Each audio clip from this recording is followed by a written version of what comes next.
Sa video na ito dadalhin ko kayo sa isang nakakakilabot na kwento ng isang nilalang na tinatawag na Sigbin. Isang nilalang na tila alamat lamang, ngunit nagdudulot ng takot sa mga baryo sa Cebu tuwing Pasko. Samahan si Rina sa kanyang paglalakbay patungo sa baryo kung saan pinaniniwalaang nagtatago ang Sigbin at alamin kung paano nagbago ang kanyang pananaw mula sa pagdududa patungo sa katotohanan. Mula sa mga nawawalang tao at hayop hanggang sa isang nakakatakot na engkwentro na nagbago ng kanyang buhay, huwag palampasin ang kwento ng misteryo at panganib na ito. Hello, ako si Rina, isa akong akademiko. Mula nung bata pa ako ay naririnig ko na sa papa ko ang tungkol sa isang nilalang na tinatawag niyang Sigbin. Hindi ko talaga pinaniniwalaan noon si papa. Para sa akin, parang kwentong barbero lang yon na napulot niya sa mga kaklase niya na galing probinsya. Parang imposible naman kasi, di ba? Habang tumatanda ako, ay lalo kong pinagdudahan si papa dahil wala akong makitang impormasyon tungkol sa Sigbin. Hindi ko ito mahanap sa mga libro at encyclopedia na nasa library ng school namin. Hindi rin ito lumalabas sa mga search engine na nasa computer ng library. Nung magkaroon ako ng sarili kong computer, ay lalo akong naghanap ng impormasyon tungkol sa Sigbin. Nung magkaroon ako ng cellphone na may internet, ay lalo akong naghanap ng impormasyon. Pero wala talaga akong makita. Hanggang sa sinubukan kong hanapin ang Sigbin sa isang search engine na hindi Google. Doon ay may nakita akong isang article na galing sa isang blog. Ayon sa article na yon, ay may isang baryo sa Cebu na pinaniniwala ang pinamumugaran ng Sigbin. Tuwing Pasko raw ay may nawawalang tao o hayop sa baryong yon. Sa madaling sabi, nagpunta ako sa baryo na yon.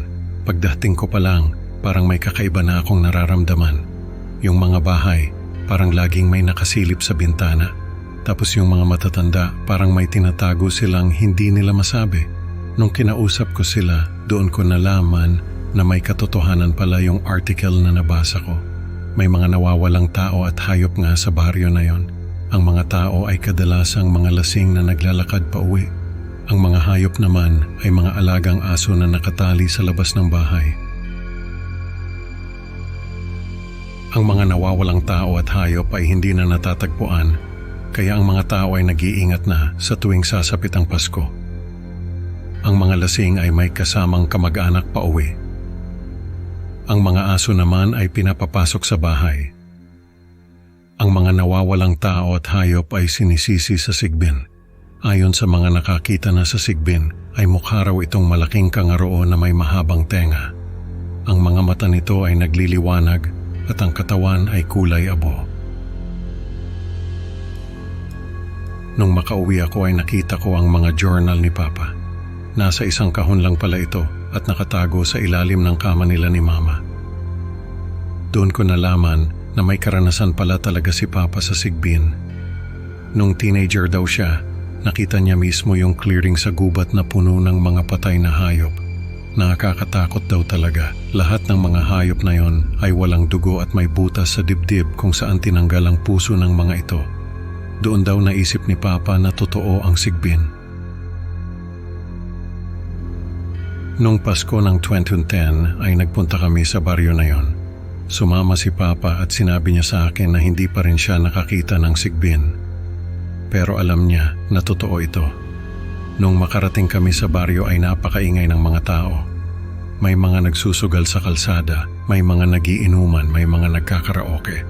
Nung malaman ng mga tao na galing kami sa Maynila ay nagtanong sila kung bakit kami nagpunta sa baryo nila. Sabi ni Papa ay gusto raw naming makakita ng Sigbin. Nagtawanan yung mga tao at sinabi nila na hindi namin gugustuhin na makakita ng Sigbin. Isa-isa silang nagkwento ng mga karanasan nila sa Sigbin. May mga nakakita na raw sa Sigbin na nagdadala ng bangkay ng aso sa gubat. May nakakita na raw sa Sigbin na kumakain ng puso ng aso. May nakakita na raw sa Sigbin na naglalakad sa kalsada. Pero ang pinakakinatatakutan ng mga tao ay yung sinasabi nilang Sigbin na may-ari. Ayon sa kanila ay may tao raw na nag-uutos sa sigbin na manghuli ng tao o hayop. Sa madaling salita ay may tao na nakikinabang sa sigbin. Kinagabihan ay nakitulog kami sa bahay ng kapitan ng baryo. Nagiinuman kami ni Papa kasama yung kapitan at iba pa niyang mga kaibigan. Nung biglang nag-brown out at may narinig kaming sumigaw sa labas. Tumayo si Papa at lumabas. Sinabi niya na baka raw sigbin ang nakita nung sumigaw. Nung makalabas si Papa ay may narinig kaming kalabog. Sumigaw ulit si Papa ng sigbin. Tumayo yung kapitan at sinabi niya na may baril siya sa kwarto. Tumayo rin ako at lumabas. Sa isip ko ay makikita ko na rin ang sigbin, pero hindi ko inaasahan ang nakita ko. Nakahiga si Papa sa kalsada at nakadapa sa kanya yung nilalang na kulay abo ang katawan. Yung mga mata nito, naglalagablab na parang apoy. Grabe, para akong nanigas sa takot. Naglalagablab ang mga mata nito at kumakain ito ng kung ano sa dibdib ni Papa. Napatakbo ako at sinipa yung nilalang. Tumalsik ito at nakita kong may hawak-hawak itong puso na dinidilaan. Tumayo ito at doon ko nakita na mukha nga itong kangaro. Pero mas maliit. Tumayo ito sa dalawang paa at naglalagablab ang mga mata. Akala ko ay aatake ito. Pero tumakbo ito papalayo. Tumakbo ako kay Papa at nakita kong wala na siyang puso. Nung makabalik yung kapitan, ay wala na yung sigbin. Dinala namin si Papa sa ospital pero patay na siya. Simula noon ay hindi na ako nagpunta sa baryo na yon. Nagpatuloy ako sa pag-aaral at nagkaroon ng trabaho. Nag-asawa rin ako at nagkaroon ng 2 anak. Ngayon ay may internet na at napakarami ng impormasyon tungkol sa sigbin. Lagi kong sinasabi sa mga anak ko na mag-ingat sa sigbin tuwing sasapit ang Pasko. Kahit nasa Maynila kami nakatira, hindi ko talaga maiwasan ang matakot. Parang laging may anino na sumusunod sa akin, lalo na tuwing Pasko.